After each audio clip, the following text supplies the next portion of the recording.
Assalamualaikum warahmatullahi wabarakatuh. Kami dari kelompok 3 mata kuliah bimbingan konseling izin mempresentasikan hasil materi yang telah kami bahas, yaitu layanan-layanan pokok bimbingan konseling. Sebelumnya, izinkan kami dari kelompok 3 memperkenalkan diri. Yang pertama, Safira Aulia Rahman. Yang kedua, Nailil Muna Rahmatika. Yang ketiga, Nurdevi Rahmawati. Dan yang keempat, Tia Dwi Harumi.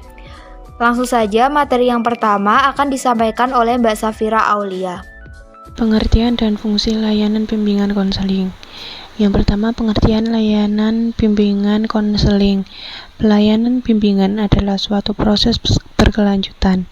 Hakikat bimbingan merupakan suatu proses, berarti bimbingan itu dilaksanakan dalam suatu jangka waktu atau melalui suatu tahap-tahap atau langkah-langkah atau periode. Sedangkan fungsi layanan bimbingan konseling ada 4, yaitu fungsi pemahaman tentang diri siswa dan lingkungan siswa. Yang kedua, fungsi preventif, yaitu untuk mengantisipasi berbagai masalah yang mungkin terjadi dan berupaya untuk mencegahnya. Yang ketiga, fungsi perbaikan, yaitu teratasinya berbagai permasalahan yang dialami siswa. Yang keempat, fungsi pengembangan untuk menciptakan lingkungan belajar yang kondusif. Selanjutnya akan disampaikan oleh Mbak Devi. Jenis-jenis layanan bimbingan konseling. A. Bimbingan pendidikan dapat diberikan kepada anak dalam bimbingan pendidikan berupa informasi pendidikan, cara belajar efektif, pemilihan jurusan, lanjutan sekolah, mengatasi masalah belajar, mengembangkan kemampuan dan kesanggupan secara optimal. B. Bimbingan pekerjaan. Bimbingan pekerjaan telah masuk sekolah dan setiap siswa di sekolah lanjutan tingkat pertama dan atas menerima bimbingan karir. Konsep person sangat sederhana, yaitu sekedar membandingkan dan mengkombinasikan antara hasil analisis individual dan hasil analisis dunia kerja. C. Bimbingan pribadi. Bantuan yang diberikan kepada siswa untuk membangun hidup pribadinya, seperti motivasi, persepsi tentang diri, gaya hidup, perkembangan nilai-nilai moral atau agama, dan sosial dalam diri, kemampuan mengerti dan menerima diri orang lain. Materi selanjutnya akan saya sampaikan, yaitu tentang pelaksanaan layanan-layanan pokok bimbingan. Sebelum kita membahas beberapa tahapan pelaksanaan, kita harus mengetahui apakah pelaksanaan layanan-layanan pokok bimbingan itu. Pelaksanaan layanan bimbingan dan konseling itu merupakan suatu proses tahapan yang harus dilakukan oleh seorang konselor ketika melaksanakan kegiatan layanan bimbingan dan konseling. Dan hal ini harus dilakukan oleh konselor karena konseling sebagai profesi pemberi bantuan. Hal ini dikarenakan tahap pelaksanaan bimbingan dan konseling juga merupakan bagian dari sikap profesional konselor dalam menjalankan tugasnya. Dan berikutnya yaitu tahapan pelaksanaan dalam layanan-layanan pokok bimbingan dan konseling. Yang pertama yaitu mengidentifikasi masalah dan kebutuhan siswa. Ini merupakan yaitu langkah awal dan sangat penting yang tidak boleh ditinggalkan bagi seorang guru bimbingan konseling.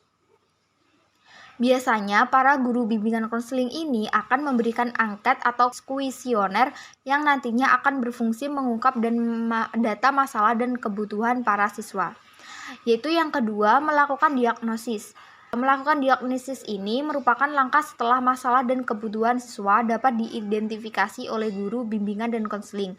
Pada langkah diagnosis ini, guru bimbingan dan konseling menetapkan masalah tersebut berdasarkan dari analisis latar belakang yang menjadi penyebab munculnya masalah yang dihadapi oleh siswa. Selanjutnya yaitu menetapkan prognosis. Dalam konteks pelaksanaan layanan bimbingan dan konseling, prognosis adalah perencanaan tindakan dalam memberi bantuan kepada siswa setelah dilakukan tahapan diagnosis terhadap permasalahan. Dalam tahap prognosis ini, guru bimbingan dan konseling menetapkan alternatif tindakan yang akan dilakukan dalam memberikan bantuan kepada siswa. Yaitu selanjutnya, pemberian bantuan atau pelaksanaan konseling. Pelaksanaan konseling ini merupakan langkah penting dalam proses layanan bimbingan dan konseling yang diberikan kepada siswa. Setelah menetapkan prognosis, guru bimbingan dan konseling merealisasikan langkah-langkah alternatif dalam bentuk pemberian bantuan berdasarkan masalah yang dihadapi siswa. Selanjutnya yaitu evaluasi dan tindak lanjut. Tanpa adanya evaluasi, guru bimbingan dan konseling tidak akan pernah tahu tingkat keberhasilan dari pelaksanaan layanan bimbingan dan konseling terhadap siswa di sekolah. Evaluasi dapat dilakukan selama proses bimbingan dan konseling berlangsung sampai pada akhir pemberian bantuan. Sedangkan bahan untuk melakukan evaluasi adalah data-data primer yang muncul atau terkumpul selama pertemuan dengan siswa dan data-data sekunder yang telah dikumpulkan selama proses pelaksanaan. Selanjutnya akan disampaikan oleh Mbak Nailil. Teman-teman, masuk ke materi yang terakhir ya, yaitu metode layanan pokok bimbingan. Nah, sebelum kita ngasih tahu apa aja metodenya, kita akan ngasih sedikit wawasan tentang apa sih sebenarnya metode layanan pokok bimbingan. Jadi, metode layanan pokok bimbingan ini adalah suatu jalur atau cara yang harus dilakukan atau dipilih untuk mencapai tujuan dari pelaksanaan layanan pokok bimbingan konseling. Nah, di dalam metode ini terdapat dua cara, yaitu bimbingan individual dan bimbingan kelompok. Yang pertama kita akan bahas adalah bimbingan individual. Jadi melalui metode ini, upaya pemberian bantuan diberikan secara individual dan langsung bertatap muka atau berkomunikasi antara pembimbing, biasanya disebut konselor, dengan siswa atau klien. Nah, biasanya masalah-masalah yang ditangani dalam bimbingan individual ini bersifat pribadi, sehingga tidak melibatkan orang lain. Di dalam bimbingan individu ini terdapat 3 cara lagi di dalamnya. Cara yang pertama yaitu counseling direktif atau directive counseling. Konseling dengan metode ini yang aktif atau yang paling berperan ada konselornya dengan memberikan anjuran, nasihat kepada kliennya secara langsung. Nah, yang kedua, konseling non-direktif. Nah, konseling non-direktif ini dikembangkan berdasarkan teori client-centered atau konseling yang berpusat pada klien atau siswa. Nah, dalam prakteknya, biasanya metode ini mengalami kesulitan jika diterapkan kepada siswa yang berkepribadian tertutup atau introvert. Karena siswa dengan kepribadian tertutup biasanya pendiam dan akan sulit diajak bicara. Sedangkan metode ini harus atas kehendak atau inisiatif klien itu sendiri untuk berkonsultasi kepada konselornya. Yang ketiga yaitu konseling elektif atau elective counseling. Penerapannya ini jadi terkadang konselor menasihati dan mengarahkan konseli atau siswa sesuai dengan masalahnya. Tapi dalam keadaan lain, konselor memberikan kebebasan kepada konseli untuk berbicara, sedangkan konselor mengarahkan saja. Jadi lebih kepada penggabungan dari dua metode bimbingan individu yang di atasnya atau sebelumnya. Setelah kita membahas tentang bimbingan individu, kita akan membahas tentang yang kedua, yaitu bimbingan kelompok. Bimbingan kelompok ini penyelenggaraannya dimaksudkan untuk mengatasi masalah bersama atau masalah individu yang menghadapi masalah di kehidupan kelompoknya. Di dalam bimbingan kelompok ini juga ada jenis-jenisnya lagi. Jenis yang pertama, program homeroom.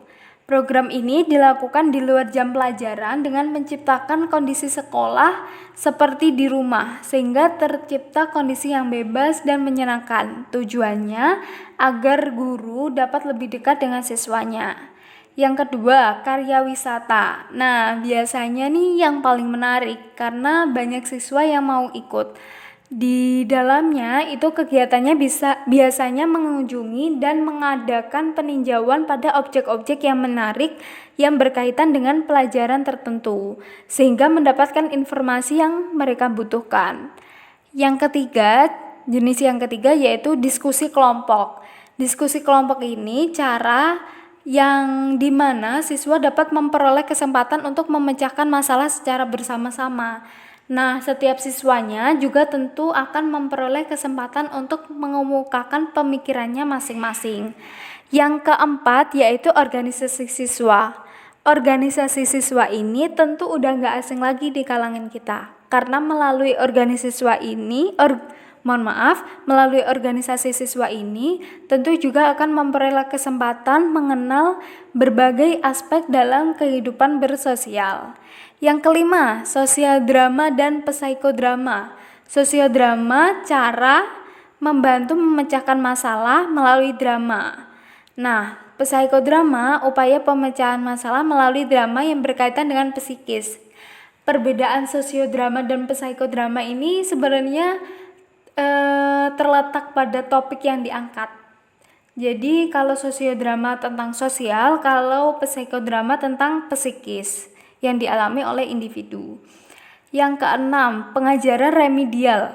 Pengajaran remedial ini biasanya juga disebut dengan remedial teaching, merupakan bentuk pembelajaran yang diberikan kepada seseorang atau beberapa orang siswa untuk membantu kesulitan belajar yang dihadapinya. Nah, pengajaran remedial ini ternyata tidak hanya dilakukan ketika bimbingan kelompok, tapi juga bisa dilakukan untuk bimbingan individu, tergantung kesulitan belajar yang dihadapi oleh siswanya. Demikian penjelasan dari kelompok 3. Ada kurang dan lebihnya kami mohon maaf. Terima kasih. Wassalamualaikum warahmatullahi wabarakatuh.